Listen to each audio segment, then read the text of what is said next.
നടൻ ദിലീപുമായി താരതമ്യം ചെയ്യുന്നതിൽ പ്രതികരണവുമായി ബേസിൽ ജോസഫ്. പ്രാവൻകൂട് ഷാപ്പ് എന്ന പുതിയ ചിത്രത്തിന്റെ പ്രസ് മീറ്റിലായിരുന്നു ബേസിലിന്റെ പ്രതികരണം. ദിലീപിനെ പോലെ ജനപ്രിയ നായകൻ എന്ന വിശേഷണം സോഷ്യൽ മീഡിയയിൽ ചർച്ച ചെയ്യുന്നതിനെ സംബന്ധിച്ചുള്ള ചോദ്യത്തിന് മറുപടി നൽകുകയായിരുന്നു ബേസിൽ. തന്നെ ആൾക്കാർ സ്നേഹിക്കുന്നു എന്നറിയുന്നതിൽ സന്തോഷമുണ്ടെന്നും പക്ഷേ തനിക്ക് തൻ്റെതായ ഐഡന്റിറ്റി ഉണ്ടാവണം എന്നാണ് ആഗ്രഹിക്കുന്നതെന്നും ബേസിൽ വ്യക്തമാക്കി. അദ്ദേഹത്തിന് അദ്ദേഹത്തിൻ്റെതായ ശൈലിയുണ്ട്. നമുക്കൊക്കെ ചെറുപ്പകാലത്ത് കണ്ട സിനിമകൾ കൊണ്ട് അദ്ദേഹം ഉണ്ടാക്കിയെടുത്ത പേരാണത്. എന്നെ ആൾക്കാർ ഇഷ്ടപ്പെടുന്നു എന്ന് പറയുന്നതിൽ സന്തോഷം. പക്ഷേ എനിക്ക് എൻ്റെതായ ഐഡന്റിറ്റി ഉണ്ടാവണമെന്നാണ് ഞാൻ ആഗ്രഹിക്കുന്നത്. അദ്ദേഹത്തിൻ്റെ ആ ലെഗസി അദ്ദേഹം ഒറ്റയ്ക്ക് ഉണ്ടാക്കിയെടുത്തതാണ്. അതുമായി താരതമ്യം ചെയ്യപ്പെടാൻ എനിക്ക് ഒട്ടും താല്പര്യമില്ല എന്ന് ബേസിൽ പറയുന്നു. പ്രാവൻകുടി ഷാപ്പ് പോലീസ് കഥാപാത്രത്തിൽ തൻ്റെ മനസ്സിലുണ്ടായിരുന്ന മോഡൽ സൂര്യയുടെ സിംഗം ആയിരുന്നു എന്നും ബേസിൽ പറഞ്ഞു.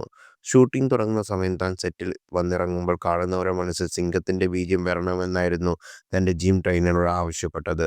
പക്ഷേ ഷൂട്ടിംഗ് 2 ആഴ്ച മാത്രമാണ് ബാക്കിയുള്ളായിരുന്നത്. സിംഗമാവാൻ ഒരു സാധ്യതയുമില്ലെന്നാണ് ട്രെയിനർ അന്നേ പറഞ്ഞതെന്നും ബേസിൽ കൂട്ടിച്ചേർത്തു. അൻവർ റഷീദ് എൻ്റർടൈൻമെൻറ്റിൻ്റെ ബാനറിൽ അൻവർ റഷീദ് നിർമ്മിച്ച് നവാഗതനായ ശ്രീരാജ് ശ്രീനിവാസൻ സംവിധാനം ചെയ്യുന്ന പ്രാവൻകൂട് ഷാപ്പിൽ സൗബിൻ ഷാഹിർ, ചാന്ദിനി ശ്രീധർ, ശിവജ് പത്മനാഭൻ, ശബരീഷ് വർമ്മ, നിയാസ് ബക്കർ, രേവതി, വിജോ അമരാവതി, രാംകുമാർ, സന്ദീപ്, പ്രദീപ് KS തുടങ്ങിയവരെല്ലാമാണ് മറ്റ് പ്രധാന കഥാപാത്രങ്ങളെ അവതരിപ്പിക്കുന്നത്. എറണാകുളത്തും തൃശ്ശൂരുമായി ചിത്രീകരിച്ച ചിത്രം ഡാർക്ക് ഹ്യൂമർ ജോണറിലാണ് ഒരുക്കിയിരിക്കുന്നത്.